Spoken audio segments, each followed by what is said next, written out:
మీనరాశి వారు హోళికా పూర్ణిమ సందర్భంగా ఒకవైపు ఏలనాటి శని, రాశిలోనే త్రిగ్రహ కూటమి సంచార స్థితి, రాబోయే కాలంలో షష్ఠగ్రహ కూటమి దోష ప్రభావాన్ని ఎలా నివారించుకోవాలో ఈ వీడియోలో సవివరంగా సంపూర్ణంగా తెలుసుకుందాం. మీనరాశిలో ఏ నక్షత్రాలు వస్తాయనగా పూర్వాభాద్ర నక్షత్రంలోని చివరి పాదం 4వ పాదము, ఉత్తరాభాద్ర నక్షత్రంలోని 4 పాదాలు, రేవతి నక్షత్రంలోని 4 పాదాలు కలిపితే మీనరాశి. చాలామందికి పుట్టినటువంటి కాల సమయంలో డేటా బర్త్లు లేనటువంటి కారణం వలన పేరు యొక్క మొదటి అక్షరాన్ని అనుసరిస్తూ ఆ రాశిని తెలుసుకునే ప్రయత్నం చేద్దాం. ది, దుమ్, షం, ఝ, ద, దే, దో, చ, చి అక్షరాల వారందరూ కూడా మీనరాశి జాతకులే. మీనరాశి యొక్క అధిపతి దేవగురు బృహస్పతి. ఇలా వీరికి ఒకవైపు ఏలనాటి శని చివరార్థంగా ఉంటూ రాశిలోకే శని భగవానుడు రాబోతున్న సమయమాసన్నమవడం, రాశిలో త్రిగ్రహ కూటమి సంచారము, 3వ స్థానంలో దేవగురు బృహస్పతి సంచార స్థితి, అర్ధాష్టమ కుజుడు, వ్యయంలో 30 ఏళ్ల తర్వాత రవి భగవానుడు శని భగవానుతో సంయోగ సంచార స్థితి ఉన్నప్పుడు అనేక రకాలమైన మంచి కన్నా విపత్కరమైన పరిస్థితులు కనపడుతున్నాయి. కనుక మీ జన్మ నక్షత్రం రోజున పూర్ణిమ అష్టమి తిథుల యందున వీలైనంత వరకు ఆవేశానికి దూరంగా ఉండండి, ఆధ్యాత్మికంగా ఉండండి, సత్ప్రవర్తనకు సన్మార్గాన్ని వేయండి. అదే కాకుండా ఏదైనా ఒక పని చేసేటప్పుడు ఇది ధర్మమా అధర్మమా, న్యాయమా అన్యాయమా అని ఆలోచించుకోవడం. ఇన్ని రోజులు ఏదోలాగా గడిచిపోయింది.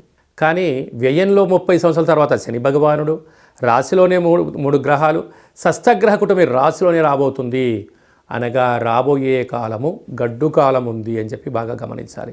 ఇలాంటి కాల సమయంలో నిత్య సూర్యారాధన, గతించిన పెద్దవారికి ఒక స్మరణ, పక్షులకు కాకులకు కుక్కలకు ఆహారాన్ని కర్మను దానం చేయడం. ఇన్ని వేల వీడియోలో ఈ వీడియో మీరు చూస్తున్నారు అన్నట్లయితే నవగ్రహ అక్షర తులాభార మహోత్సవ కార్యక్రమంలో పాల్గొనే సమయం ఆసనమైంది అని చెప్పి గుర్తుపెట్టుకోగలాలి.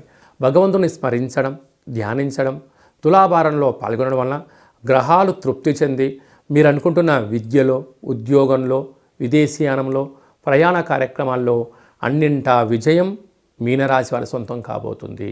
అదే కాకుండా వీలైనంత వరకు ఏదైనా తెలిస్తేనే చేయండి, తెలియలేదు తెలుసుకొని ప్రాక్టీస్ చేసి చేయడం వల్ల ధనము సమయము 2 వృధా అవ్వవు. లేదు నాకు ఇంతే తెలుసు, నేను చెప్పిందే వేదము, నేను చేసిందే శాసనము అని అనుకున్నట్లయితే అది మీ వ్యక్తిగతానికి అవ్వచ్చేమో కానీ బాహ్య ప్రపంచంలో సొసైటీలో అలా ఉండదు. 100 మంది నడిచిన మార్గంలో నడిస్తే విజయం మనకు తొందరవుతుంది.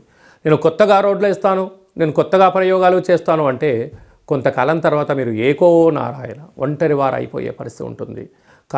ఎందుకు గ్రహాల యొక్క స్థితిగతి, కలవని గ్రహాలు కలవడం, పరిస్థితి ఏలనాటి శని యొక్క రాశిలోకి శని రావడం. మీకు పచ్చకామెర్ల జబ్బు వచ్చింది కానీ ప్రపంచమంతా పచ్చగా ఉండదు అని చెప్పి మీరు గమనించాలి. డాక్టర్ చెప్పినా ఇంట్లో వాళ్ళు చెప్తే కూడా నీకు పిచ్చి అనే పరిస్థితి, తిరగబడే పరిస్థితి కూడా అధికంగా ఉంటుంది. కారణం గ్రహ సంచార స్థితి.